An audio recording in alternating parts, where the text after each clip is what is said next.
ఆయన ఆలోచన ఇప్పటికి కూడా మనకు ఎంతో చైతన్యాన్ని, సరైనటువంటి మార్గనిర్దేశనాన్ని చేసేటువంటి ఆయన ఆలోచనలు నేటికి చాలా అత్యంత ఆవశ్యకంగా ఉన్నాయని చెప్పడానికి ఎలాంటి సందేహం అక్కర్లేదు. ఎందుకంటే మార్క్స్, ఎంగెల్స్ సిద్ధాంతాన్ని ఈ ప్రపంచానికి అందిస్తే వాటిని నిర్దిష్ట పరిస్థితుల్లోనూ నిర్దిష్టంగా విశ్లేషించి ఇంకా ఆ సిద్ధాంతానికి ఆచరణ అనుభవాన్ని కూడా జోడించి అభివృద్ధి చేసినటువంటి మహానుభావుడు, మహనీయుడు comrade Lenin. So comrade Lenin జీవితాన్ని మనం చదువుకున్న, లెనిన్ మనకు అందించినటువంటి, అభివృద్ధి చేసినటువంటి విశ్లేషణలు, సిద్ధాంతాన్ని కూడా అధ్యయనం చేయటం అనేది నేటి పరిస్థితుల్లో భారతదేశంలో కమ్యూనిస్టు పార్టీలు ఒక అడుగు వెనక్కు వేసినటువంటి సందర్భంలో లెనిన్ని ఎట్లా మనం అర్థం చేసుకోవాలనేది, లేదా సమాజాన్ని మార్క్సిస్టు దృక్కోణంలో ఎట్లా అర్థం చేసుకోవాలనేది లెనిన్ మనకు చాలా అద్భుతంగా వివరిస్తాడు. ఏం చేయాలి అని కానీ, లెనిన్ పునాదులు స్టాలిన్ రాసింది కానీ, రాజ్యం విప్లవం గురించినటువంటి రచనలు కానీ, అవన్నీ కూడా మనకెంతో జ్ఞానాన్ని ఇస్తాయి. అలాంటి లెనిన్ను కొంతైనా ముందు మనం మొదలుపెట్టేదానికోసం ఈ చిన్న పుస్తకం పనికొస్తుంది. అంటే లెనిన్ మనకి ఏమిచ్చాడు, ఏం కాంట్రిబ్యూట్ చేశాడు ఈ ప్రపంచానికి, మార్క్సిస్ట్ సిద్ధాంతానికి, ఇప్పటికీ కూడా అవి ఎంత సజీవంగా ఉన్నాయి అనే స్ఫూర్తిని మనకు అందించాడు. అందుకోసమే లెనిన్ ఒక మాట అంటాడు, విప్లవం అప్రతిహతంగా కొనసాగుతూ విప్లవకర పరిస్థితులన్నీ కూడా చుట్టుముడుతున్నటువంటి సందర్భంలో విప్లవకారుడిగా ఉండటం పెద్ద విశేషమే కాదు. విప్లవకర పరిస్థితులు లేనప్పుడు, విప్లవానికి సన్నద్ధంగా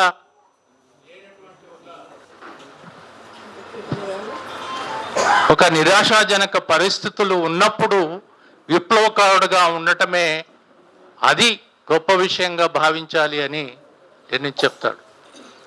సో అలాంటి ఒక స్ఫూర్తివంతమైనటువంటి, ప్రేరణించేటువంటి ఆలోచనకు ప్రతిరూపం లెనిన్. అట్లాంటి లెనిన్ అధ్యయనం ఈరోజు మనం చేసుకోవడం చాలా అత్యవసరమని భావించి ఈ సమావేశాన్ని ఏర్పాటు చేయడం జరిగింది. ఈ సమావేశంలో అధ్యయనం ప్రాధాన్యత ఉంటుంది. ముందుగా వేదిక మీద పెద్దలు ఉన్నారు, అయితే వీరయ్య గారు ముందు ఇనిషియేట్ చేస్తారు, ఆ తర్వాత అధ్యయనం కొనసాగుతుంది. ఇప్పుడు వీరయ్య గారిని మాట్లాడాల్సిందిగా కోరుతున్నాను. లెనిన్ ప్రతిపాదించిన సిద్ధాంతం, సాధించిన విజయాలు ఈ రోజుకి ప్రపంచ పరిస్థితులకు లెనినిజం ప్రాసంగికత, ఈ విషయ శతవర్ధంతి సందర్భంగా రాఘోల్ గారు చాలా వివరంగా చెప్పారు. మనలో చాలామంది అక్కడ ఉన్నాం. అవన్నీ మళ్ళీ ఇప్పుడు మనం రిపీట్ చేసుకోవాల్సిన అవసరం లేదు. రెండవది, ఈ పుస్తకంలో ఉన్న వ్యాసాలు ఉన్నాయి, అవి మనందరం చదవాల్సినవి. అందుకని వాటిని మళ్ళీ ఇక్కడ వివరించాల్సినటువంటి అవసరం లేదు, అవి చదవడమే మంచిది. అయితే ఇక్కడ గుర్తుపెట్టుకోవాల్సిన ముఖ్యమైన అంశం ఏమిటంటే, ఆ పుస్తకం లెనిన్ ప్రతిపాదించిన సిద్ధాంతం కాదు. లెనిన్ ఆయుధం అనేటువంటి పుస్తకం లెనిన్ ప్రతిపాదించిన విప్లవ సిద్ధాంతం కాదది. లెనిన్ ప్రతిపాదించిన విప్లవ సిద్ధాంతం గురించి మేధావులు, గొప్ప కమ్యూనిస్టు నాయకులు రాసినటువంటి వ్యాసాలు. అంటే లెనిన్ సిద్ధాంతాన్ని అర్థం చేసుకోవడానికి మనకు తోడ్పడతాయి, ప్రేరకంగా ఉపయోగపడతాయి. మనం లెనిన్ రాసిన పుస్తకాల్లోకి అడుగు పెట్టడానికి ఇవి తోడ్పడతాయి. అందుకని ఈ పుస్తకం బాగా అర్థం చేసుకోగలిగితే లెనిన్ రాసిన పుస్తకాలు ప్రత్యక్షంగా మనం అధ్యయనం చేయడం ఇంకా సులభం అవుతుంది. ఎందుకంటే లెనిన్ రాసిన పుస్తకాలు 100 సంవత్సరాలకు పూర్వం ఆనాటి రష్యాలో ఉన్న నిర్దిష్ట పరిస్థితులు, ఆనాడు ప్రపంచంలో ఉన్న నిర్దిష్ట పరిస్థితులు, దాన్ని ట్రాన్స్లేట్ చేసిన వాళ్ళు కూడా ఆనాడున్న ఇంగ్లీష్లో ట్రాన్స్లేట్ చేసిన వాళ్ళు. తర్వాత చాలా మార్పులు వచ్చినాయి. అందుకని ఆ కాంటెక్స్ట్ కూడా మన మైండ్లో ఉండదు. అందుకని ఆ పుస్తకం చదివేటప్పుడు కొంత కష్టం అనిపిస్తుంది. ఆ కష్టం కొంత తొలగిపోవడానికి ఈ పుస్తకం ముందు చదవడం ఉపయోగపడుతుంది. దాన్ని చదవబోయే పుస్తకం ఎలాంటిది, దాంట్లో మనం ఏం నేర్చుకోవడానికి అవకాశం ఉందో ఈ పుస్తకం ఇంట్రడ్యూస్ చేస్తుంది మనని. అందుకని ఈ పుస్తకం ఈరోజు అందరూ చదవాల్సిన అవసరం ఉంది, ఇతరుల చేత చదివించాల్సిన అవసరం ఉంది. మరి ఇప్పుడు మనం మాట్లాడుకోవాల్సిన విషయం నా దృష్టిలో, లెనినిజం గురించి మనం అధ్యయనం చేయడం అనేది ఆనాడు ప్రపంచం ఎట్లా ఉంది అని అర్థం చేసుకోవడం కోసం మాత్రమే కాకూడదు. ఈరోజు ప్రపంచ పరిస్థితులకు అన్వయించుకోవడం కోసం మాత్రమే కూడా కాకూడదు. మనం భారతదేశంలో పనిచేస్తున్నాం, తెలంగాణలో పనిచేస్తున్నాం. ఆనాడు లెనిన్ చెప్పినటువంటి విషయాలు ఈరోజు భారతదేశంలో మనం విప్లవం సాధించడానికి ఏ పద్ధతుల్లో మనం అన్వయించుకోగలం. లెనిన్ ఆనాడు చెప్పినటువంటి విషయాలు ఈరోజు మనకు ఏ విధంగా రెలవెంట్, అది మన రాష్ట్రం కావచ్చు, దేశం కావచ్చు. ఈ కోణం నుంచి మనం కొంత చూడాల్సినటువంటి అవసరం ఉంది. ఎందుకంటే అధ్యయనం కోసం కాదు కదా, అధ్యయనం ఆచరణ కోసం. మనం ఆచరిస్తున్నది భారతదేశంలో, ఆచరిస్తున్నది తెలంగాణలో, విప్లవం సాధించాలనుకుంటున్నది భారతదేశంలో. కాబట్టి మన దేశ నిర్దిష్ట పరిస్థితులకు దాన్ని ఎట్లా అన్వయించుకోవాలి, ఇప్పుడు మనం ఎదుర్కొంటున్నటువంటి సంక్లిష్ట సమస్యలకు పరిష్కారం ఎట్లా వెతకాలి, ఇది మనం పరిశీలించాల్సిన అవసరం ఉంది. వాటిని దృష్టిలో పెట్టుకుని ఈరోజు నేను మాట్లాడే విషయాలు ఉంటాయనేది కామ్రేడ్స్ దృష్టిలో పెట్టుకోవాలి.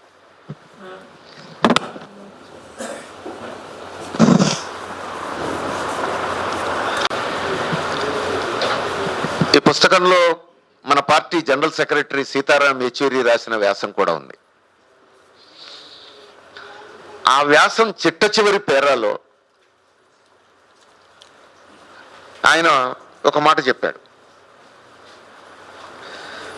బీజేపీని ఒంటరిపాటు చేయడానికి, మతోన్మాదాన్ని ఓడించడానికి మనం లెనినిస్టు ఎత్తుగడలు వేయాలి అన్నాడు. లెనినిస్టు ఎత్తుగడలు వేయడం అంటే ఏమిటి? ఇది ప్రశ్న.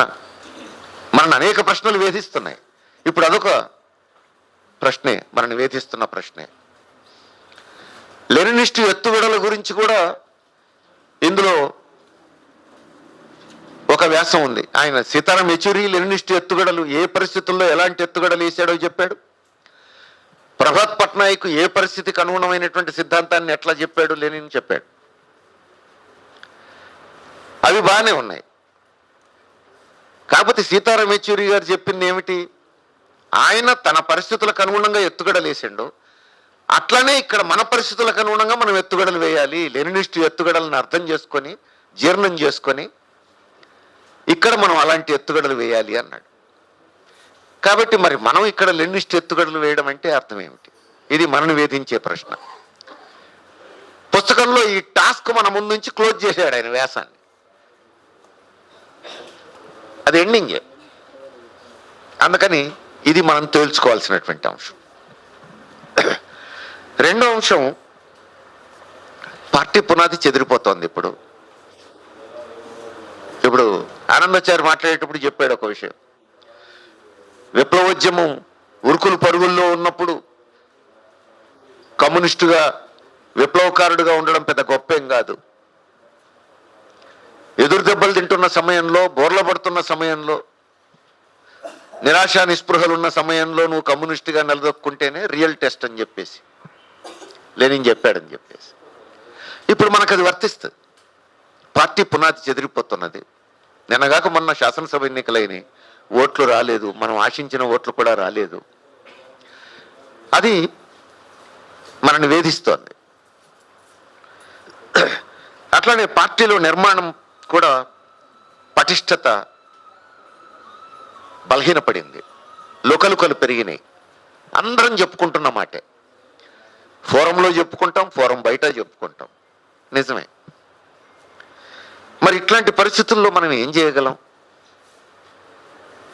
అప్పుడంటే ఒక విప్లవ పార్టీ ఉన్నది, లెనిన్ లాంటి నాయకుడు ఉన్నాడు, పటిష్టమైనటువంటి సిద్ధాంతాన్ని ప్రతిపాదించండు, అలాంటి మహానుభావులు కాబట్టి విప్లవం సాధ్యమైంది. కానీ ఈరోజు మనం ఎట్లా సాధించగలం, మనం ఏం చేయగలం?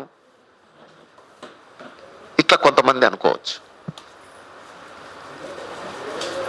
మనకు అక్కడక్కడ అట్లా కొంచెం ఆ నిరాశ నిస్పృహలు వ్యక్తం చేసేవాళ్ళు కూడా కనపడతారు.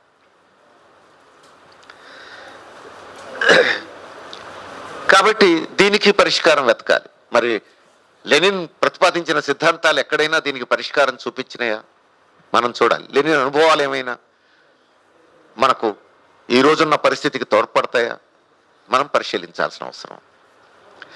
అట్లనే ఇప్పుడు వర్గ పోరాటాల గురించి గట్టిగా మాట్లాడితే, విప్లవ పార్టీ నిర్మాణం గురించి గట్టిగా మాట్లాడితే, ఏం కామ్రేడ్ ఇది అయ్యేదా పోయేదా అని చెప్పేసి ఎక్కడంటారో, నా తోటి సహచరులు కూడా నాతో నిలబడగలుగుతారా లేదా, ఇట్లాంటి సందేహాలు అనేకం. నేను ఒంటరైపోతానేమో. ఎందుకంటే మొత్తం కమ్యూనిస్టు ఉద్యమంలోనే వచ్చిన మార్పు, మావోయిస్టుల దగ్గర నుంచి సిపిఐ వరకు ఎర్ర జెండాల్లో ఏ జెండా అయినా ఈ మార్పు మనం చూస్తున్నాం కదా. మొత్తం కమ్యూనిస్టు ఉద్యమంలోనే వచ్చినటువంటి మార్పు ప్రభావం సహజంగానే అందరి మీద ఉంటుంది. నాయకుల దగ్గర నుంచి సాధారణ సభ్యుల వరకు ఏ ప్రభావం లేకుండా ఉండం కదా. అది డైలెక్టిక్స్. ప్రతిదీ పరస్పరాధారం అని మనమే చెప్తాం. కాబట్టి ఏ ప్రభావానికి లోను కాకుండా ఉంటామనుకుంటే పొరపాటు. ఉంటాయి. కాబట్టి నేను ఒంటరైపోతానేమో అనేటువంటి ఒక రకమైనటువంటి ఫీలింగ్, నాకెవరు తోడు ఉండరేమో, ఇది అయ్యేదా పోయేదా అని చెప్పేసి నన్ను డిస్కరేజ్ చేస్తారేమో అనేటువంటి ఒక సంశయం. ఇలాంటి పరిస్థితులు. మరి ఈ పరిస్థితికి లెనిన్ అనుభవం మనకేమైనా పరిష్కారం చూపించిందా వెతకాలి మనం. అట్లనే ఇంకొక ప్రశ్న రావచ్చు. లెనిన్ కాలంలో అది జారిస్టు రష్యా, పచ్చి నిరంకుశ రాచరిక ప్రభుత్వం. మనకు స్వాతంత్ర్యం వచ్చింది. 76 ఏళ్ల స్వతంత్ర భారతదేశంలో ఉన్నాం మనం. 7.5 దశాబ్దాలకు పైగా ప్రజాస్వామ్యం కొనసాగుతోంది. ఎన్నికలు జరుగుతున్నాయి, పాలకులను ఎన్నుకుంటున్నాం, ప్రజా సంఘాలు పనిచేస్తున్నాయి, పార్టీలు పనిచేస్తున్నాయి, వాక్సభా స్వాతంత్ర్యాలు ఉన్నాయి.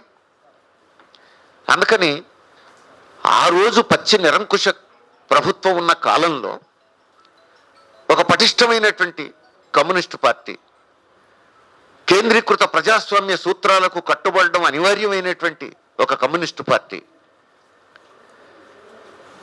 విప్లవమే వృత్తిగా కలిగినటువంటి హోల్టైమర్లతో కూడినటువంటి ఒక కమ్యూనిస్టు పార్టీ ఆ రోజు అవసరమైంది. ఈరోజు అంత అవసరమా? ప్రపంచమంతా ప్రజాస్వామ్యం మరింత పరిపుష్టం అవుతున్న కాలం కదా. ఎన్నికల ద్వారా కమ్యూనిస్టు పార్టీలు అధికారంలోకి కూడా వస్తున్న కాలం కదా. ఇప్పుడు అంత పటిష్టమైన కమ్యూనిస్టు పార్టీ, పటిష్టమైన నిర్మాణం అవసరమా? ఏం పార్టీలో కూడా కేంద్రీకృత ప్రజాస్వామ్యమే ఎందుకు? ప్రజాస్వామ్యం విస్తరించవచ్చు కదా. ఇలాంటి అభిప్రాయాలు కమ్యూనిస్టు ఉద్యమంలోనే మనం చూస్తున్నాం. ఇక్కడే కాదు, ప్రపంచం అంతా చూస్తున్నాం. అందుకని ఇలాంటి ప్రశ్నలన్నిటికి కూడా మనం సమాధానాలు వెతకవలసినటువంటి సమయం ఇది. ఈ ప్రశ్నలకు ఏమైనా లెనిన్ ప్రతిపాదించినటువంటి సిద్ధాంతాలు మనకు తోడ్పడతాయా చూడాల్సినటువంటి, లేదా లెనిన్ అనుభవాలు మనకేమైనా తోడ్పడతాయా చూడాల్సినటువంటి అంశం. ఇందులో మొదటిది లెనిన్ ఎక్స్పీరియన్సెస్ మనం చూడొచ్చు. ఈ పుస్తకంలోనే ఉంది ఒక వ్యాసం, ఒక మార్క్సిస్టు మేధావి రాసినటువంటి వ్యాసం. 1914 ఆనాడు ఉన్నటువంటి పరిస్థితుల్లో లెనిన్ ఎలాంటి పరిస్థితులు ఎదుర్కొన్నాడో గుర్తు చేశాడు ఆ కామ్రేడ్. 1914 మొదటి ప్రపంచ యుద్ధం ప్రారంభమయ్యే కాలం.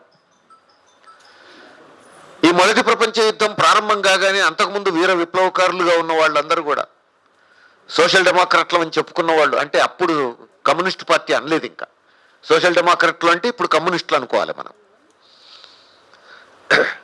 ఆ తర్వాత కొంతకాలానికి అది భూతపదంగా మారింది. కానీ ఆనాటికి సోషల్ డెమోక్రాట్లు అంటే తర్వాత మనం వాడుతున్న కమ్యూనిస్టులే. అందుకని మేమంతా సోషల్ డెమోక్రాట్లం అని దేశ దేశాల్లో ఉన్నటువంటి వాళ్ళంతా మన సౌలభ్యం కోసం కమ్యూనిస్టులనే వాడదాం, దేశ దేశాల్లో మేము కమ్యూనిస్టులు అని చెప్పేసి చెప్పుకున్న పార్టీలన్నీ కూడా, మేధావులంతా కూడా ఉన్నట్టుండి మొదటి ప్రపంచ యుద్ధం ప్రారంభం కాగానే ఈ యుద్ధాలన్నీ కూడా జాతీయ యుద్ధాలు, దేశభక్తి ప్రదర్శించవలసిన యుద్ధాలు, కార్మిక వర్గం మన దేశాన్ని మనం కాపాడుకోవడం కోసం రంగంలోకి దిగాల్సినటువంటి యుద్ధాలు ఇవి అనే లైన్ తీసుకున్నారు.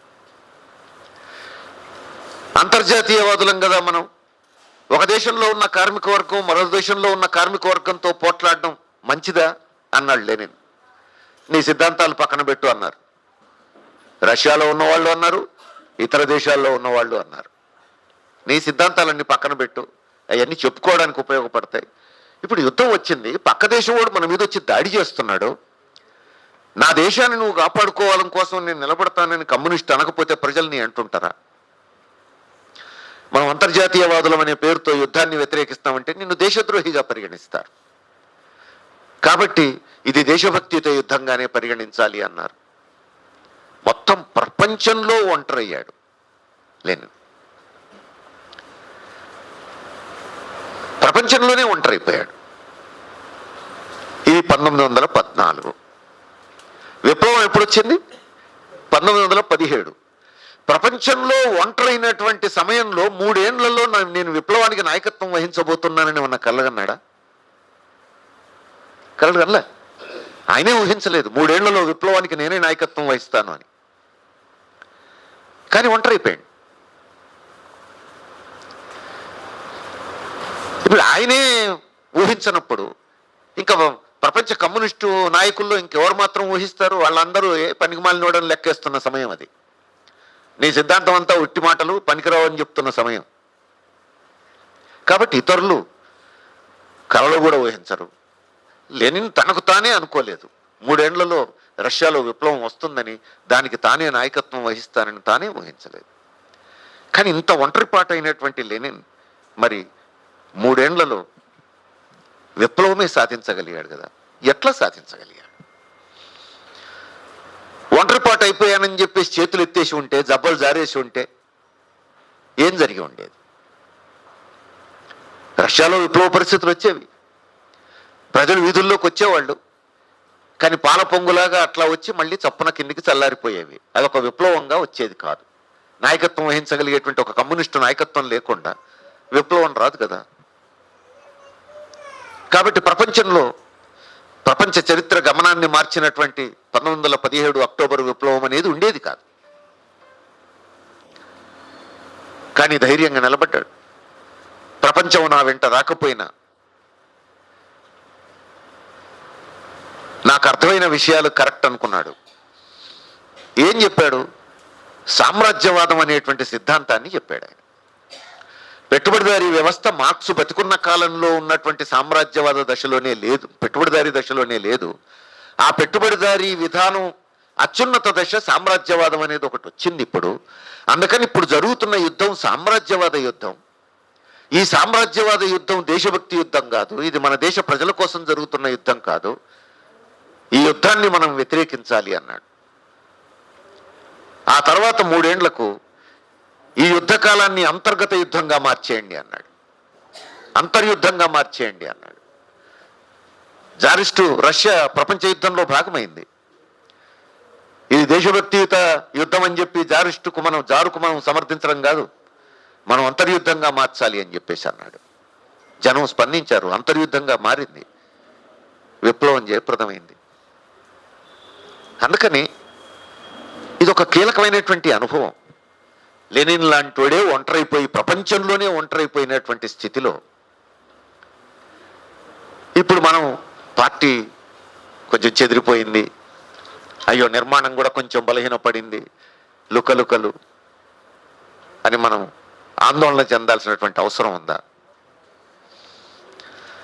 ఆందోళన చెందొద్దు, నిజమే. మరి ఏం చేయాలి? ఈ పరిస్థితుల్లో నేనేం చేయాలి అనేది ఆలోచించాలి. ఎందుకంటే నా లక్ష్యం సోషలిజం కాబట్టి. సోషలిజం అనే లక్ష్యాన్ని వదులుకుంటే వేరే విషయం కాదు. నేను సోషలిజం కోసమే నిలబడ్డాను అనుకున్నప్పుడు నాకు ఎన్ని అననుకూల పరిస్థితులు ఎదురైనా నేను ఆ అననుకూల పరిస్థితుల్ని దాటడానికి నేనేం చేయాలి? ఈ వైపు ప్రశ్న వేసుకోవాల్సినటువంటి అవసరం ఉంది. మార్క్స్ చెప్పినటువంటి డైలెక్టిక్ సిద్ధాంతం ఉంది కదా, కార్యకారణ సంబంధం. ప్రతి కార్యానికి ఒక కారణం ఉంటుంది. మరి ఈరోజు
ఇంకా ఏదో అవసరం అనేది మనకు కనపడుతుంది.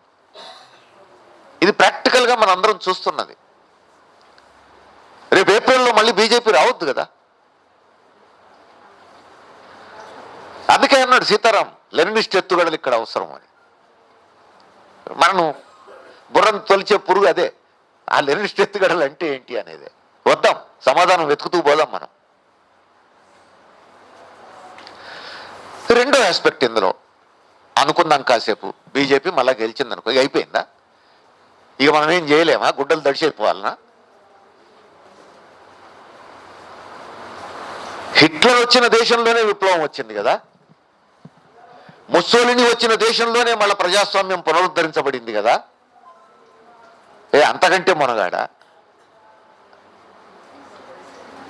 ఈ దేశంలో కమ్యూనిస్టు ఉద్యమానికి చరిత్ర ఉన్నది కదా. రావద్దనేది నిజమే, వస్తే ఇక అబ్బో ఇక అయిపోయినట్టే, ఇక మనం ఏం చేయగలుగుతామని చెప్పేసి చేతులు ఎత్తేయాలనా? నో, దీనికి సిద్ధపడాలి, దానికి సిద్ధపడాలి కదా. కాబట్టి ఈరోజు మనకు అవసరమైన సిద్ధాంతం ఏమిటి?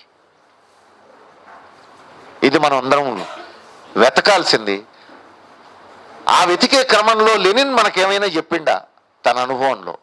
అది కూడా మనం చూడాల్సింది. చూద్దాం, అది కూడా చూద్దాం. తర్వాత మన భారతదేశం ప్రత్యేకత ఏంది అని అంటే కులం అని అందరం మాట్లాడుతున్నాం. ఇప్పుడు మతం ఓ సమస్యగా ముందుకొచ్చింది. కులం అనేటువంటిది ప్రపంచంలో ఎక్కడ లేదు, ఈ దేశానికే పట్టుకున్న జాడ్యం. కులము, కుల వివక్ష ఇదో సమస్య. అనేక భాషలు, అనేక మతాలు, అనేక ప్రాంతాలు, ఆదివాసీ తెగల దగ్గర నుంచి అత్యంత ఆధునికమైనటువంటి కార్మిక వర్గం వరకు ఉన్న దేశం మనది.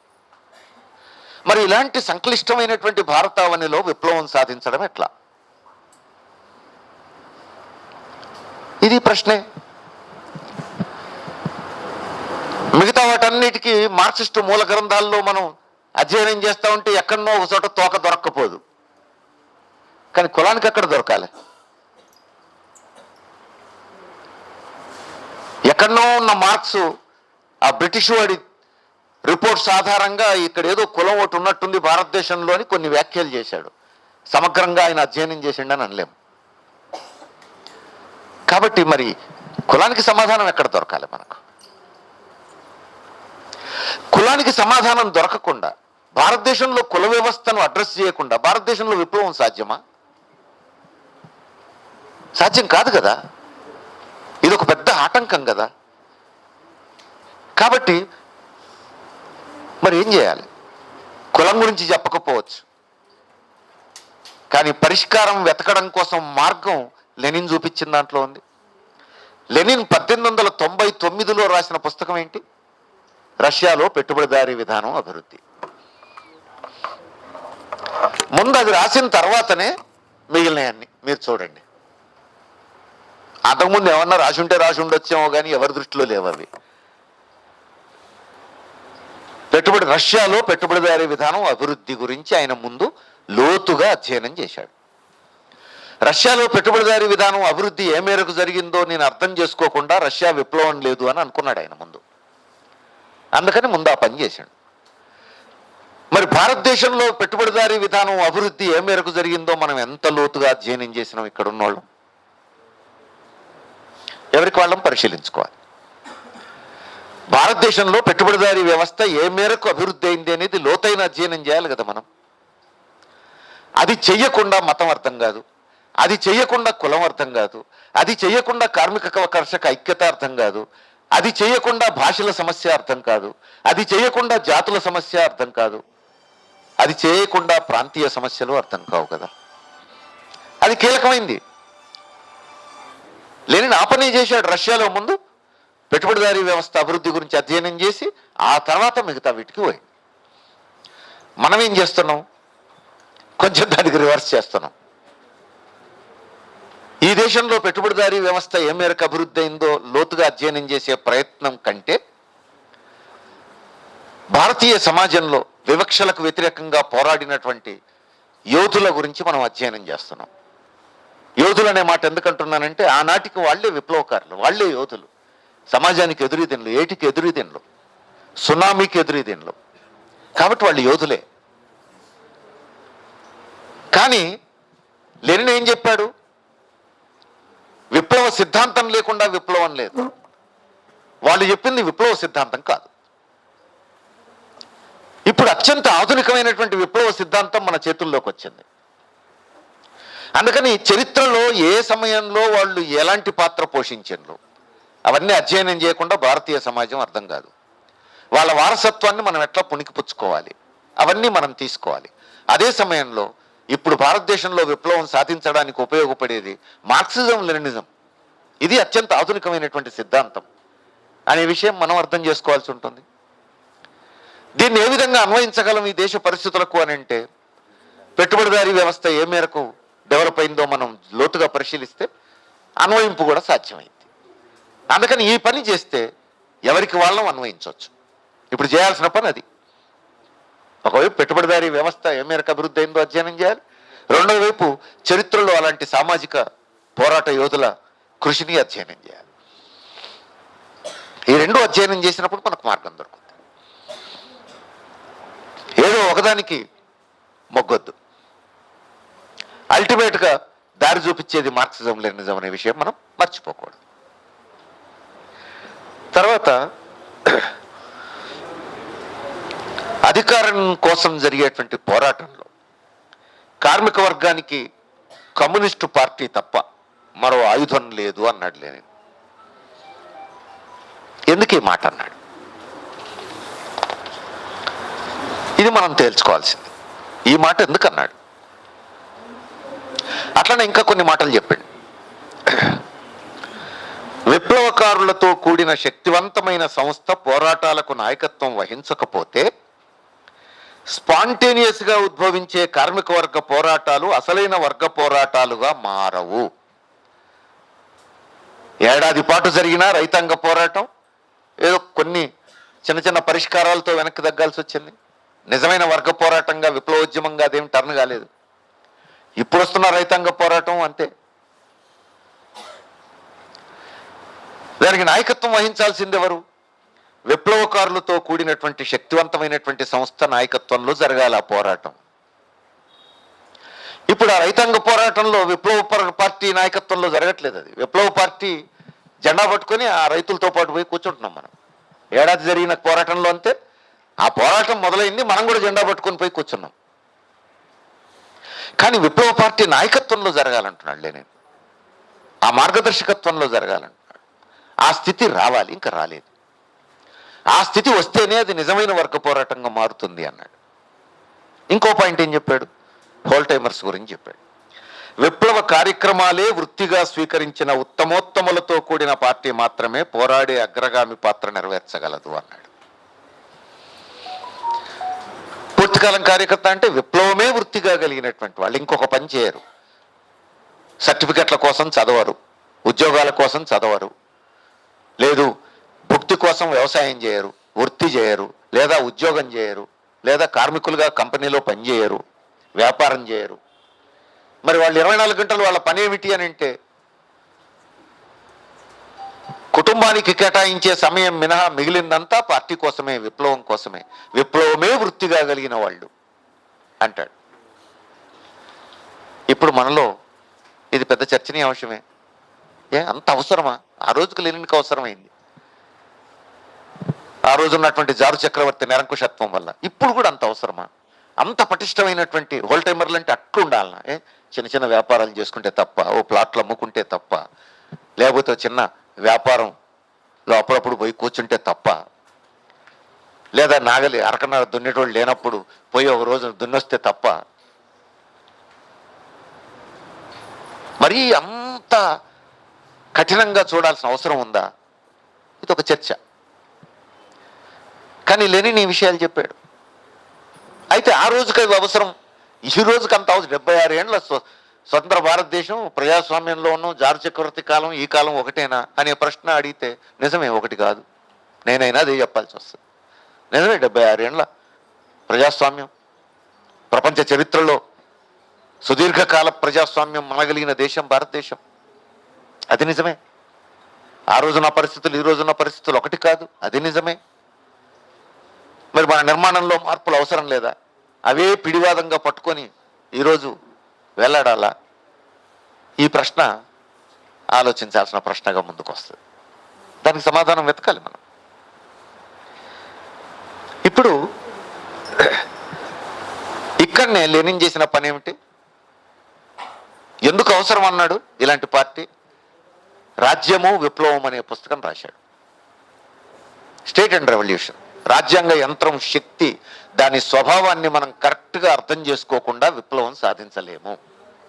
మన పార్టీ ఎట్లుండాలి అనేది రాజ్యాంగ యంత్రం యొక్క స్వభావాన్ని బట్టి నిర్ణయించుకోవాలి, రాజ్యాంగ యంత్రం యొక్క శక్తిని బట్టి నిర్ణయించుకోవాలి అంటాడు. అదే మన పార్టీ ఎట్లుండాలో నిర్ణయించుకోవడానికి అదే గిట్రాయ్ అంటాడు. మరి మన పార్టీ కార్యక్రమంలో మనం రాసుకున్నాం, బడా బూర్జువా నాయకత్వంలో ఉన్న బూర్జువా భూస్వామ్య పాలక వర్గాలు సామ్రాజ్యవాదంతో మిలాఖత్ అయి ఈ దేశాన్ని పరిపాలిస్తున్నాయి. భారత పాలక వర్గాల గురించి ఒక స్పష్టమైనటువంటి అవగాహనతో మనం ఉన్నాం. అయినా మనల్ని తొలిచే మరొక అంశం ఏమిటి? వాళ్ళు ఉన్నప్పటికీ ప్రపంచంలో వచ్చినటువంటి మార్పుల రీత్యా, ప్రజల్లో వచ్చినటువంటి ప్రజాస్వామ్య దాహం రీత్యా, అనేక ఉద్యమాల రీత్యా పాలక వర్గాలు కూడా ప్రజాస్వామ్యాన్ని అంగీకరించక తప్పట్లేదు. అందుకే 76 ఏళ్ళు భారతదేశంలో ప్రజాస్వామ్యం మనగలిగింది అంటే నిజమే కదా, దీన్ని కాదనలే, ఇదంతా నిజం. కానీ ఇక్కడ మనం పరిశీలించాల్సింది, ఈ ప్రజాస్వామ్యంలోనే మనం పేపర్లో అందరం వార్త చదివినాం, నరేంద్ర మోడీ ప్రభుత్వం ఇజ్రాయెల్ నుంచి పెగాసస్ టెక్నాలజీని కొన్నది. ఈ పెగాసస్ వైరస్ ఏం చేస్తుంది అని అంటే, తాను ఏ సెల్ ఫోన్ టార్గెట్ చేయదలుచుకుంటే మోడీ ఆ సెల్ ఫోన్లోకి వెళ్ళిపోయి నువ్వు సిగ్నల్లో ఉన్నా, వాట్సాప్లో ఉన్నా, మామూలు కాల్లో ఉన్నా, ఇంకా దేంట్లో ఉన్నా నువ్వు మాట్లాడిందంతా రికార్డ్ చేసి వాళ్ళకి పంపిస్తుంది. ఇది పెగాసస్ చేసే పని. కాబట్టి సీతారాం యేచూరి సెల్ ఫోన్లోకి వెళ్ళిపోయిన తర్వాత పార్టీ జనరల్ సెక్రటరీ ఆయన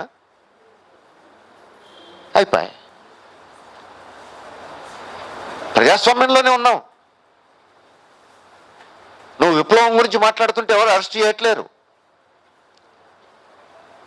కానీ మొత్తం కమ్యూనిస్టు పార్టీ మాట్లాడే ప్రతిదీ పాలక వర్గాలకు వెళ్ళిపోతుంది కదా, దేశం అంతా గగ్గోలు పెట్టింది కదా. కమ్యూనిస్టులే కాదు, కొంతమంది బూర్జువా పార్టీల నాయకుల సెల్ ఫోన్లలోకి కూడా పెగాసస్ పంపించాడని, బీజేపీని వ్యతిరేకించే వాళ్ళందరి సెల్ ఫోన్లలోకి. ఒక అంచనా ఏమొచ్చింది, ఒక 300 సెల్ ఫోన్లలోకి పోయి ఉంటుంది పెగాసస్ అని. అంటే ఈ దేశంలో బీజేపీని వ్యతిరేకించే కీలకమైన నాయకులందరి సెల్ ఫోన్లలో పెగాసస్ ఉంది. నేను పార్టీ జనరల్ సెక్రటరీతో ఫోన్లో మాట్లాడుతున్నా, అత్యంత రహస్యం ఇదని మనం అనుకుంటాం. ఏమి రహస్యం లేదు, అది పోతుంది పెగాసస్ ఉంటే అందులో. మరి పెగాసస్ సీతారాం యేచూరి సెల్ ఫోన్లోకి వస్తుందా అంటే, ఈ దేశంలో విప్లవం సాధించాలని చెప్పే మొట్టమొదటి వ్యక్తి సిపిఎం జనరల్ సెక్రటరీ కాక ఇంకెవరు? ఆయన సెల్ ఫోన్లోకి పెగాసస్ పోకుండా ఇంకెవరి సెల్ ఫోన్లోకి పోతుంది దేశంలో విప్లవం రాకుండా చూడాలంటే? ఎక్కడున్నాం మనం? ఒకటి నిజం, జారిస్టు రష్యా కాలం నాటున్న పరిస్థితులు ఈ పరిస్థితులు ఒకటి కాదు. కానీ అంతకంటే తీవ్రమైనయా? అంతకంటే బలహీనమైన పరిస్థితులా? అంతకంటే ప్రమాదకరమైన పరిస్థితుల్లో ఉన్నామా? అంతకంటే లూజ్ పరిస్థితుల్లో ఉన్నామా? ఆ రోజు ఎంత పెద్ద సైన్యం వచ్చినా గోడసాటుకు దాక్కుంటే తప్పించుకోగలను, పొదసాటుకు దాక్కుంటే తప్పించుకోగలను. అట్లా వెళ్ళిపోతే, పొదసాటుకు వచ్చి నన్ను చూడకపోతే, ఈరోజు నువ్వు ఎక్కడ దాక్కుంటావు? ఎక్కడ దాక్కుంటావు? ఇప్పుడు మన బాలకృష్ణ పార్టీ రాష్ట్ర కమిటీ సభ్యుడు జైల్లో ఉన్నాడు, కరీంనగర్ జైల్లో. ఈరోజు విడుదలవుతాడు అనుకుంటున్నాం మనం. ఎట్లా అరెస్ట్ అయ్యిండు? అర్ధరాత్రి 3 గంటలకు ఒక ఇంట్లో మంచి భద్రంగా ఉన్నాననుకున్నాడు. ఆడి నుంచి అందరితో ఫోన్లలో మాట్లాడుతున్నాడు, కామ్రేడ్స్ ఇది చేయండి, మేము సేఫ్గానే ఉన్నాం, మీరు కూడా ఎక్కడోళ్ళు అక్కడ సేఫ్గా ఉండండి. రమేష్ నువ్వు వచ్చేసేయి, నువ్వు ఇంట్లో ఉండొద్దు, గుడిసెల దగ్గరికి పోవద్దు, పలానా చోట మేము ఉన్నాం, నువ్వు వచ్చేయి అని చెప్తున్నాడు. నాకు రాత్రి 3 గంటలకు ఫోన్ చేసి ఇట్లా జరుగుతోంది, ఏం చేయమంటారని చెప్పేసి నన్ను అడిగాడు. బాగానే ఉంది. ఇవన్నీ మాట్లాడే లోపు ఇంటి చుట్టూ పోలీస్ చేరింది. ఎట్లా సాధ్యమైంది? ఇవన్నీ మాట్లాడే లోపు ఇంటి చుట్టూ పోలీస్ చేరింది, అరెస్ట్ చేసింది. ఆ రమేష్ ఇంట్లో బయలుదేరి ఇక్కడికి వస్తున్నాడని అర్థమైంది, ఆ దారిలోనే రమేష్ని పట్టేసింది. ఎట్లా సాధ్యమైంది? పోలీసులు నీ దగ్గర సెల్ ఫోన్ ఉంటే చాలు, అసలు మాట్లాడాల్సిన అవసరం కూడా లేదు. స్విచ్ ఆఫ్ చేసి పెట్టినా నువ్వు ఎక్కడున్నావో పట్టుకుంటారు. నిజామాబాద్లో పెద్ద వెంకట్రాములు ఎట్లా అరెస్ట్ అయ్యాడు? ఫారెస్ట్ అధికారి మీద జరిగిన దాడి కేసులో నిజామాబాద్లో పెద్ద వెంకట్రాములు ఎట్లా అరెస్ట్ అయ్యాడు? భద్రంగా దక్కున్నాం అనుకున్నారు అందరు. తెల్లవారుజామున 4 గంటలకు అన్ని స్విచ్ ఆఫ్ చేసి పెట్టుకున్నారు ఫోన్లు. తెల్లవారుజామున 4:30కు తలుపు కొట్టి లేపి, తమ్మి లే, ఎటువంటి అత్తగారింటికి. పోలీసోడు వీడికి ఎట్లా తెలుసు మనం వీడికి వచ్చినట్టు అని అంటే, తీ నీ సెల్ ఉంది కదా, తీ బయటికి అన్నారు. ఈ సెల్ ఫోన్ నా జేబులో ఉంటే చాలా సౌకర్యాలు ఉన్నాయి నాకు, కానీ ఈ సెల్ ఫోనే నన్ను పోలీసులకు పట్టిస్తోంది కదా. రాజశేఖర రెడ్డి గవర్నమెంట్ నక్సలైట్లందరినీ ఏర్పడేసిండు అడవుల్లో చర్చల తర్వాత. ఎట్లా ఏర్పడేసిండు? వాళ్ళ దగ్గర ఉన్న సెల్ ఫోన్స్తో. ఇది అర్థమైన తర్వాత వాళ్ళు నక్సలైట్లు ఉన్నటువంటి ప్రాంతాలకు దగ్గరలో ఉన్న గ్రామ ప్రజలు ఎవరు సెల్ ఫోన్ వాడొద్దని ఆంక్షలు పెట్టడం మొదలుపెట్టింది మావోయిస్టులు. అది వాళ్ళకే ఎదురుకొట్టింది. ఎందుకంటే సెల్ ఫోన్ ఉంటే వాళ్ళు దొరికిపోతున్నారు. ఇప్పుడు చెప్పండి, జారు చక్రవర్తి కాలం నాటికంటే శత్రువు నీ జేబులో వచ్చి ఉందా, నీ ఇంట్లో వచ్చి కూర్చుందా, లేకపోతే జారు చక్రవర్తి కాలంలాగా సైన్యం ఎక్కడో నీ కోసం వెతుకుతోందా? శత్రువు నీ జేబులో ఉన్నాడు, నీ ఇంట్లో ఉన్నాడు. ఇది ఆధునిక కాలం. శత్రువుని తక్కువ అంచనా వేయగలమా? జారు చక్రవర్తి కాలం నాటికంటే సంక్లిష్టమైన విప్లవంగా ఉంటుంది రేపు భారతదేశంలో వచ్చే విప్లవం. ఎవరికైనా భ్రమలుంటే ఒక రాష్ట్రం నుంచి ఒక రాష్ట్రం మనం గెలుస్తూ పోతే ఢిల్లీ దాకా మనం వెళ్ళిపోతాం అని చెప్పి ఎవరైనా అనుకుంటే పొరపాటు. కొంతమంది అనుకున్నారు కూడా, క్లాసుల్లో అడిగేవాళ్ళు, బెంగాల్, కేరళ, త్రిపుర 3 రాష్ట్రాలు మనం వచ్చినాం కదా కామ్రేడ్, 4వ, 5వ, 6వది వస్తే దేశమే మనది అయిపోతుంది కదా అనే ప్రశ్నలు కూడా వచ్చేవి. పాపం దానికి సమాధానం ఆ రూపంలో రాకుండానే 2 ప్రభుత్వాలు పోయినాయి. అందుకని మనం రాజ్యాంగ యంత్రాన్ని తక్కువ అంచనా వేయకూడదు. ఇప్పుడు మన వాళ్ళు ఎండ్ టు ఎండ్ ఎన్క్రిప్షన్ కదా, వాడు కూడా చెప్తాడు వాట్సాప్ చాలా భద్రంగా ఉంటుంది మీ సంభాషణలు, నువ్వు ఎవరితో మాట్లాడుతున్నావో ఆయనకు నీకు తప్ప ఇంకోళ్ళకి తెలియదు అంటాడు, 3వ మనిషికి తెలియదు అంటాడు. End to end encryption and రాసి ఉంటుంది అక్కడ. కాబట్టి మనం అత్యంత రహస్యం అనుకొని వాట్సాప్లో మాట్లాడుతుంటాం, మెసేజ్లు పంపిస్తుంటాం. మా ఆశయ వాళ్ళు అనుకుంటా, బాలకృష్ణుడు అరెస్ట్ అయిన తర్వాత జైల్లోకి పంపిన తర్వాత పోలీసుల దగ్గరికి పోయి కలిస్తే పోలీసులు, మీ బాలకృష్ణ బుద్ధిమంతుడా, చూడు వాట్సాప్లో ఏమేమి మాట్లాడిండు, వాట్సాప్ మెసేజ్లు ఏంటి, మీరు చేసిన నిర్ణయాలు ఏంటి, ఏం చెప్పిండు మీరు గుడిసెవాసులకని చూపిస్తున్నాడు. ఎండ్ టు ఎండ్ ఎన్క్రిప్షన్ అయితే మాట్లాడిన ఇద్దరికే తెలుసు, 3వ వ్యక్తికి పోకపోతే మరి పోలీసుడు చూపించండి కదా. ఇంకెందుకు? సైన్యంలో ఉద్యోగాలు, కాంట్రాక్ట్ ఉద్యోగాలు పెట్టినప్పుడు నిరుద్యోగులు వాట్సాప్ గ్రూప్ని ఏర్పాటు చేసుకొని అత్యంత ప్లాన్డ్గా దేశంలో 13 రాష్ట్రాల్లో రైళ్లను ఆపేశారు. సికింద్రాబాద్లో కూడా రైళ్లు ఆపేశారు, తగలబెట్టారు. 24 గంటల్లో వాళ్ళందరూ అరెస్ట్ అయిపోయారు. అందరు ఒక్కళ్ళు కూడా మిగలకుండా. ఎట్లయిన్లు డీసీపీ ప్రెస్ ముందు చెప్పిండు, వాట్సాప్ గ్రూప్ ఉంది, వీళ్ళందరూ అందులో నిర్ణయం చేసినలో అయిపోయింది. అక్కడ దాకెందుకు? 2 నెలల కింద మన రంగారెడ్డి జిల్లా ఎస్ఎఫ్ఐ కమిటీ పరిస్థితి ఏంది? ఒక యూనివర్సిటీ ముందు పొద్దున్నే మనం ధర్నా చేయాలి అని వాళ్ళ కమిటీ నిర్ణయం చేసింది, వాట్సాప్లో నిర్ణయం చేసినారు. ఇంకా ఆఫీసులో అందరు కూర్చుంటే బయటికి పోతుంది వార్త అని వాట్సాప్ గ్రూప్లో చర్చించుకున్నారు, నిర్ణయం చేసినారు. తెల్లవారుజామున 5 మొత్తం జిల్లా కమిటీ అరెస్ట్ అయింది. ఎస్ఎఫ్ఐ జిల్లా కార్యదర్శి శంకర్ ఇంటికి సర్కిల్ ఇన్స్పెక్టరే వచ్చాడు. రా అన్నాడు. ఎందుకనంటే మీరు ఇప్పుడు యూనివర్సిటీ దగ్గర ధర్నాకు పోతున్నారు కదా, కుదరదు అంటే, ఎవరు చెప్పిండు, మేము అట్లాంటి నిర్ణయమే చేయలేదు అంటే, చెవిలో పువ్వు పెట్టకు, రా వాట్సాప్లో నువ్వు చేసినవన్నీ మాకు తెలుసు అన్నాడు. అయిపోయింది. ఇప్పుడు ఆ ధర్నా దగ్గరికి ఒక్కళ్ళు లేడు, అందరు పోలీస్ స్టేషన్లో ఉన్నారు, ధర్నా చేయాల్సిన వాళ్ళందరూ. మన కళ్ళ ముందు చూస్తున్నాం మనం. అందుకని మనం ఇంకా అనేక ఉదాహరణలు చెప్పుకోవచ్చు. మనం ఇప్పుడు ప్రవీర్ పుర్కాయస్థాన్ లోపలేశారు, ఇప్పుడు ఉపా కేసు పెట్టారు. ఉపా కేసు ప్రాధాన్యత ఏంటి? ఏమి బేస్ లేదు ప్రవీర్ పుర్కాయస్థ కేసులో. విచారణ జరిగితే బెయిల్ వస్తుంది, కానీ ఉపా ప్రత్యేకత ఏమిటి? ఆ చట్టం ప్రత్యేకత విచారణకు రాదు, బెయిల్ రాదు, ఎంతకాలమైనా అంతే. అందుకే 2 ఏళ్ల నుంచి అట్నే ఉన్నాడు. విచారణకు వస్తే బెయిల్ వస్తుంది. కాబట్టి విచారణకే రాదు కాబట్టి బెయిల్ రాదు. పోలీసులకు సర్వాధికారాలు. ఇది చాలామంది అనుకుంటారు మోడీ వచ్చిన తర్వాత చేసిన చట్టం అనుకుంటున్నారు. కాదు, కాంగ్రెస్ ప్రభుత్వం, యూపీఏ ప్రభుత్వం చేసిన చట్టం. ఎఫెక్టివ్గా వాడుకుంటున్నాడు మోడీ.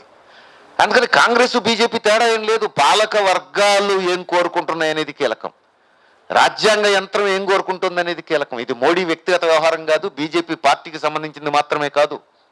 ఇది పాలక వర్గాలకు సంబంధించింది, బడా బుర్జువా వర్గం యొక్క స్వభావానికి సంబంధించింది. అందుకని కాంగ్రెస్ గవర్నమెంట్లో చట్టం చేస్తే బీజేపీ గవర్నమెంట్లో ఎఫెక్టివ్గా వాడుకున్నాడు. ఎవరైతే మంత్రిగా ఉండి చట్టం చేశారో ఆయన్నే లోపలేశారు ఈ చట్టం కింద. ఆయన పేరేంటి? లాయరు చిదంబరం. ఆయన రూపొందించిన చట్టం ఆధారంగా ఆయన్ని లోపలేశారు. లబోదిబోమని మొత్తుకున్నాడు. ఏ ఆధారం లేదు అని అంటే మరి ఏ ఆధారం లేకున్నా నువ్వు జైల్లో ఉండాల్సిందే కదా. ఇక పెద్దోడు కాబట్టి పైరవీ చేసుకున్నాడు. బడా బూర్జువా వర్గం కూడా వాళ్ళకు అనుకూలంగా ఉంటుంది, కమ్యూనిస్ట్ కాదు కాబట్టి బయటకు వచ్చాడు. ప్రభు ప్రకాశ్ కమ్యూనిస్ట్ కదా, రానియరు. అందుకని మనం గుర్తుపెట్టుకోవాల్సింది పాలక వర్గాల స్వభావాన్ని తక్కువ అంచనా వేయొద్దు. 76 సంవత్సరాల స్వతంత్ర భారతదేశం ప్రజాస్వామ్యం పరిడవిల్లింది కాబట్టి ఇక మనకేమీ కాదు, విప్లవం ఎన్నికల ద్వారా వచ్చేస్తుంది, ప్రజాస్వామ్యయుతంగా వచ్చేస్తుంది, మనకే ఇబ్బందులు ఉండవు అని చెప్పేసి మనం కలలుగనాల్సినటువంటి కాలం కాదు. ఇది అర్థం కావాలంటే రాజ్యము విప్లవము మనం చదవాలి. లెనిన్ రాసినటువంటి రాజ్యము విప్లవము చదవాలి. ఇవన్నీ మన దేశానికి అవసరమైనవి కదా. ఇప్పుడు మన దేశంలో మనం సోషలిజం కోసం కదా మనం కృషి చేస్తున్నది. ఇవన్నీ మనకు అర్థం కాకుండా ఈ దేశంలో సోషలిజం సాధించడం అనేది సాధ్యమయ్యే పని కాదు. అందుకని మనకు అర్థం కావాలి, మనం అధ్యయనం చేస్తే మనకు అర్థం అవుతాయి. అట్లనే ఇప్పుడు మనం అర్థం చేసుకోవాలి పార్టీ సభ్యత్వం లక్షణాల గురించి లెనిన్ ఎందుకంత పట్టుబట్టాడు, కేంద్రీకృత ప్రజాస్వామ్యం గురించి లెనిన్ ఎందుకంత పట్టుబట్టాడు, పూర్తికాలం కార్యకర్తలు విప్లవమే వృత్తిగా కలిగినటువంటి విప్లవకారులుగా ఉండాలని ఎందుకు అంత పట్టుబట్టాడు. ఇప్పుడు మనం చూస్తే అర్థమైతే మనకు ఎందుకు అంత పట్టుబట్టాల్సి వచ్చింది. ఒక దశలో ఒంటరైపోయినప్పటికీ మళ్ళా తర్వాత మహాసభలో విజయం సాధించే వైపు. అందుకని ఇవన్నీ కూడా మనం సీరియస్గా ఆలోచించాల్సినటువంటి అంశాలు. అట్లానే సీతారాం యేచూరి వ్యాసంలో లెనిన్ రాసినటువంటి ప్రజలకు స్నేహితులు ఎవరు అనే వ్యాసాన్ని, అట్లానే నిర్దిష్ట పరిస్థితులకు నిర్దిష్ట అధ్యయనం అనే వ్యాసాన్ని, అంశాన్ని ఒకే దగ్గర పెట్టి చూడాలి మనం అన్నాడు. మరి ఆ పుస్తకంలో సీతారాం వ్యాసంలో అది ఉంది. ఈ రెండింటిని ఒకే దగ్గర పెట్టి చూడాలన్నాడు. లక్షలాది శ్రమజీవులు మార్క్సిజం వైపు ఆకర్షించబడడానికి కారణం మార్క్సిజం ఏకకాలంలో అది విప్లవకరం, అది అత్యంత శాస్త్రీయమైనటువంటి పార్శ్వాలు కలిగినటువంటి ఏకైక తత్వశాస్త్రం కాబట్టే అని చెప్పేసి, అందుకే మనకు మార్క్సిజమే మార్గదర్శి అని చెప్పేసి మనం కూడా అంటాం. ఇప్పుడు నిర్దిష్ట పరిస్థితులను నిర్దిష్టంగా అధ్యయనం చేయాలి. ఎంబీ ఉన్నప్పుడు ప్రతి ఉపన్యాసంలో ఈ మాట చెప్పకుండా చెప్పేవాడుగా. ఇప్పుడు సీతారాం యేచూరి ప్రతి ఉపన్యాసంలో ఈ మాట లేకుండా చెప్పడం. ఇది లెనిన్ చెప్పినటువంటి ఒక కీలకమైనటువంటి అంశం. అంటే అర్థం ఏంటిది? భారతదేశంలో సోషలిజం సాధించాలనుకున్నప్పుడు, విప్లవం సాధించాలనుకున్నప్పుడు ఈ దేశంలో ఉన్న నిర్దిష్ట పరిస్థితుల్ని నిర్దిష్టంగా లోతుగా అధ్యయనం చేయాలి అనేది ఇది కీలకమైన అంశం. లెనిన్ చేసిన పని అదే. తన దేశంలో విప్లవం సాధించాలనుకున్నప్పుడు రష్యాలో పెట్టుబడిదారీ వ్యవస్థ అభివృద్ధి గురించి లోతుగా అధ్యయనం చేశాడు. మరి మన దేశంలో మనం కూడా అట్లా అధ్యయనం చేస్తున్నామా లేదా, ఇది మనం పరిశీలించుకోవాల్సినటువంటి మరొక అంశం. చివరి అంశం, మనం వెతుక్కుంటూ వచ్చినటువంటి ప్రశ్న, సమాధానం కోసం వెతుక్కుంటూ వస్తున్నాం, ఇంకా సమాధానం మన చేతికి రాలేదు. ఈ దేశంలో మతోన్మాదం విజృంభిస్తోంది. ఆధ్యాత్మిక చింతన ప్రభావం పెద్ద ఎత్తున విస్తరిస్తున్నది. ఏమిటి దీన్ని ఫేస్ చేయడం ఎట్లా? ఇదొక ముఖ్యమైనటువంటి సమస్య. ఈ విషయంలోనే సీతారాం చెప్పాడు, లెనినిస్టు ఎత్తుగడలు వేయాలి అన్నాడు. ఏమిటి ఆ లెనినిస్టు ఎత్తుగడలు అంటే? ఈ పుస్తకంలో లేదది. పుస్తకం చదవాలి. ఈ పుస్తకంలో సీతారాం ఆ మాట చెప్పి వదిలేశాడు. ఇక ఈ లెనినిస్ట్ ఎత్తుగడలు భారతదేశంలో మత సమస్యను ఎట్లా ఫేస్ చేయాలి, ప్రపంచంలో మతం సమస్యను ఎట్లా ఫేస్ చేయాలని లెనిన్ చెప్పాడు. దానికి సంబంధించిన వ్యాసాలు ఏవి రాలేదు మార్క్సిస్ట్లో, అందువల్ల ఆ పుస్తకంలో కూడా లేవు. కానీ ఇప్పుడు మనకు అవసరమైంది అది. లెనినిస్ట్ ఎత్తుగడలు వేయాలి అని సీతారాం అన్నాడు కదా, ఇప్పుడు మనకు తక్షణం అవసరం కూడా అదే కదా. ఏమిటి లెనిన్ ఏం చెప్తాడంటే, శ్రామికులను మతం మరణానంతర సుఖాల కోసం వేచి ఉండమని చెప్తుంది. ఈ జన్మలో నువ్వు నీ ధర్మాన్ని నువ్వు పాటిస్తే మరణానంతరం నువ్వు స్వర్గానికి పోతావు, స్వర్గంలో సర్వసుఖాలు అనుభవిస్తావు. కాబట్టి ఈ జన్మలో నీ ధర్మాన్ని నువ్వు పాటించు అంటుంది. జనం దాన్ని నమ్ముతున్నారు. లెనిన్ ఏమంటాడు, నువ్వు మతాన్ని ఏమనాల్సిన అవసరం లేదు, మతంతో నీకెందుకు పంచాయతీ, నాకు మరణానంతరం ఎక్కడనో స్వర్గంలో సుఖాలు కాదు కావాల్సింది, నేను బతికుండగానే చనిపోకముందే నాకు నా కుటుంబానికి సుఖవంతమైనటువంటి జీవితం కావాలి అని కొట్లాడు. సోషల్ డెమోక్రటిక్ పార్టీ చేయాల్సిన పని అది అంటాడు, కమ్యూనిస్ట్ పార్టీ చేయాల్సిన పని అది అంటాడు. ఈ పని నువ్వు చేయగలిగితే జనం అటు బోరు అంటాడు. ఇప్పుడు మనం పరిశీలించుకోవాలి ఆ పని మనం ఏ మేరకు చేస్తున్నాం. ఇప్పుడు మనకు సవాల్ ఇది. లెనిన్ చెప్పింది అది. లెనిన్ ఇంకొక మాట అంటాడు, మతం లెనిన్ శ్రామికులనేమో వేచి ఉండమంటది, మరణానంతర స్వర్గం కోసం వేచి ఉండమని చెప్తుంది మతం. శ్రామికులకు అట్లా చెప్తుంది. కానీ మరి పెట్టుబడిదారులకు ఏం చెప్తుంది? పెట్టుబడిదారులకు కూడా మరణానంతర సుఖాల కోసం వేచి ఉండమని చెప్పదు. పెట్టుబడిదారులు బతికుండగా వాళ్ళు సంపాదిస్తున్నటువంటి అదనపు విలువలోంచి కొంచెం చారిటీ కోసం ఖర్చు పెట్టమంటుంది, సేవా కార్యక్రమాల కోసం ఖర్చు పెట్టమంటుంది. ఇప్పుడు మన ప్రభుత్వం అంటుంది సిఎస్ఆర్ నిధులు, పూర్తి పేరు కార్పొరేట్ సోషల్ రెస్పాన్సిబిలిటీ, సిఎస్ఆర్ నిధులు. ఇవి ఆ ప్రిన్సిపుల్లోంచి వచ్చినాయే. అంటే పెట్టుబడిదారుడు తాను కార్మికుల శ్రమను దోచుకొని అదనపు విలువను పోగేసుకుంటున్న క్రమంలో అందులో కొంత భాగాన్ని సేవా కార్యక్రమాలకు, చారిటీ కార్యక్రమాలకు వెచ్చించడం ద్వారా స్వర్గానికి దగ్గర దారి దొరుకుద్ది. వాళ్ళకు స్వర్గానికి దగ్గర దారి దొరుకుద్ది. అంటే కన్సెషన్ టికెట్లు అన్నమాట. ఈ కన్సెషన్ టికెట్లు స్వర్గానికి దగ్గర దారులు శ్రామికులకు మాత్రం లేవు. ఎందుకంటే వీళ్ళు కార్మికులుగా శ్రమ చేయాల్సిందే, పెట్టుబడిదారులకు తమ శ్రమను అమ్ముకోవాల్సిందే, శ్రమశక్తిని అమ్ముకోవాల్సిందే. పెట్టుబడిదారులు తమ శ్రమను దోచుకుంటూ ఉంటే అంగీకరించాల్సిందే, కళ్ళు మూసుకొని కూర్చోవాల్సిందే, చేతులు కట్టుకుని కూర్చోవాల్సిందే. కార్మికులైనా, రైతులైనా, ఎవరైనా, శ్రామికులు ఎవరైనా ఆ పని చేయాల్సిందే.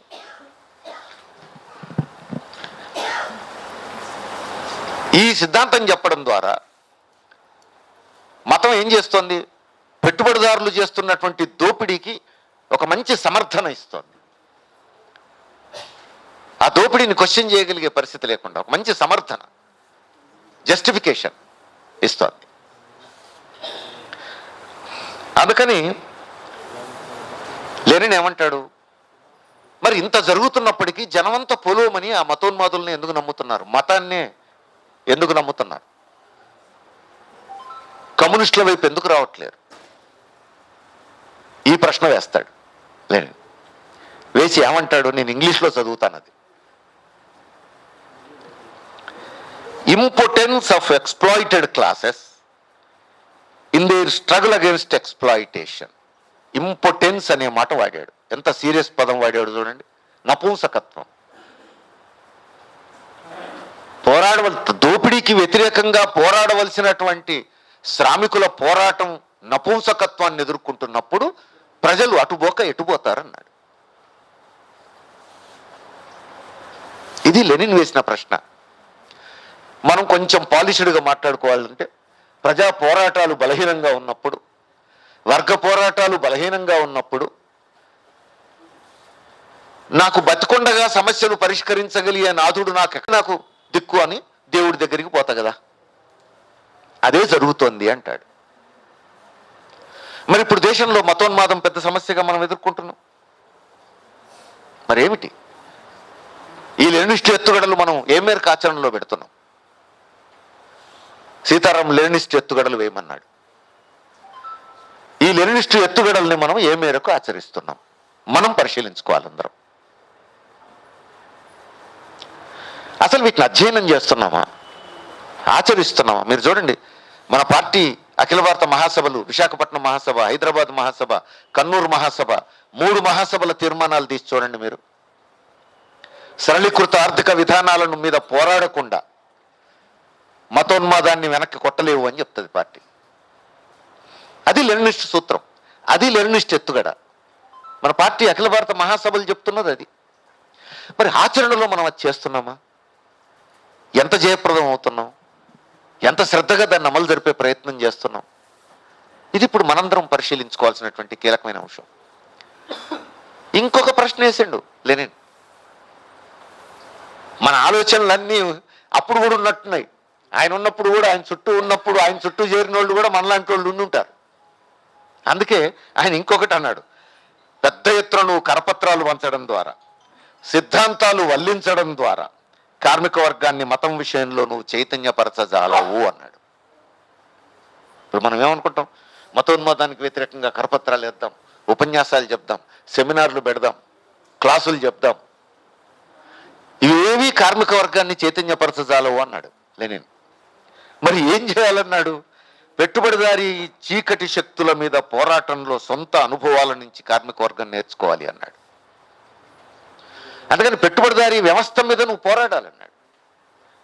పెట్టుబడిదారీ వ్యవస్థ మీద నువ్వు పోరాడుతూ ఈ విషయాలు చెప్తే అర్థం చేసుకుంటాడు. తన సొంత అనుభవం నుంచి కూడా టాలీ చేసుకుంటాడు. నువ్వు చెప్పేది సొంత అనుభవంలో వచ్చేది.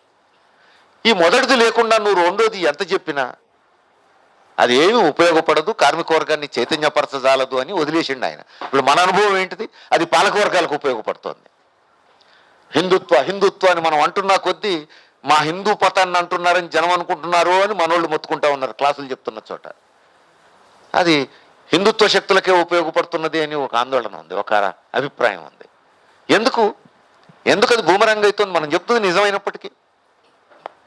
ఇప్పుడు లెనిన్ చెప్పిన మొదటి పని మనం ఎంత చేస్తున్నాం? చేయవలసినంత చేస్తున్నాం. అసలు చేయకుంటే ఇక్కడ ఉండం. పొద్దుందాకా మనం చేస్తున్నది అదే, కానీ చేయవలసినంత చేస్తున్నామా? ఈరోజు దేశంలో, తెలంగాణలో ఏం అవసరమో అది చేస్తున్నామా లేదా? చేస్తే ఈ సమస్య ఎదురయ్యేది కాదు. ఇప్పుడు లెనిన్ చెప్తున్న దాని ప్రకారం అందులో ఏదో కొంత బలహీనత ఉండబట్టే అవతలోడు అప్పర్ హ్యాండ్ అయ్యిండు. ఇది మనకు కనబడుతున్నటువంటి సత్యం. అందుకని ఏమంటాడు? మత విశ్వాసాల మూలాల మీద నువ్వు పోరాడు అంటాడు. మత విశ్వాసాలకు మూలం ఎక్కడుంది? దోపిడీ వ్యవస్థలో ఉన్నది అంటాడు. దోపిడీ వ్యవస్థ, పెట్టుబడిదారీ వ్యవస్థ కార్మిక వర్గం సమస్యలు, శ్రామికుల సమస్యలు పరిష్కరించజాలదు.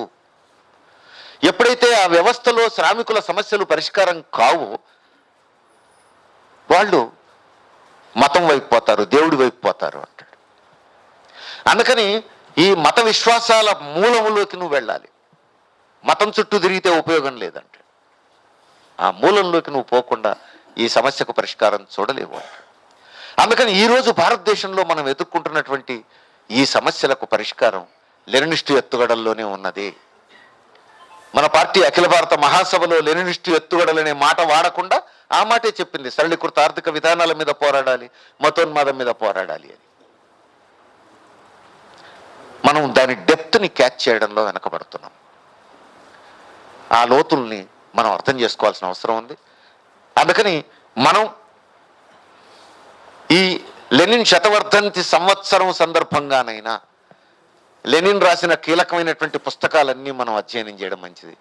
నా సూచన అయితే ప్రతి ప్రజాసంఘం, గతంలో మనం పార్టీగాను ప్రజా సంఘాలుగాను క్యాపిటల్ మీద మనం స్టడీ సర్కిల్స్ నడిపాం.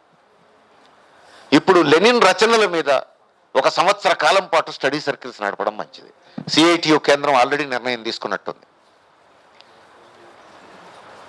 మొత్తం లెనిన్ రచనలన్నీ ఒకటి తర్వాత ఒకటి మనం అధ్యయనం చేసి స్టడీ సర్కిల్స్ పెట్టుకోగలిగితే లోతైన అవగాహన పెంచుకోవడానికి ఉపయోగపడుతుంది. ఈ రోజున్న పరిస్థితుల్లో మనం ఎదుర్కొంటున్న సమస్యలకు పరిష్కారాలు వెతుక్కోవడానికి ఉపయోగపడుతుంది.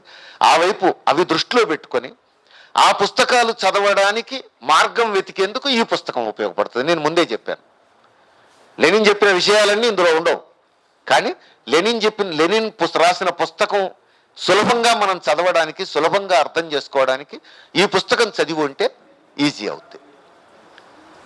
ఇది కామ్రేడ్స్ దృష్టిలో పెట్టుకోవాలని చెప్పేసి కోరుతూ ముగిస్తున్నా కామ్రేడ్స్.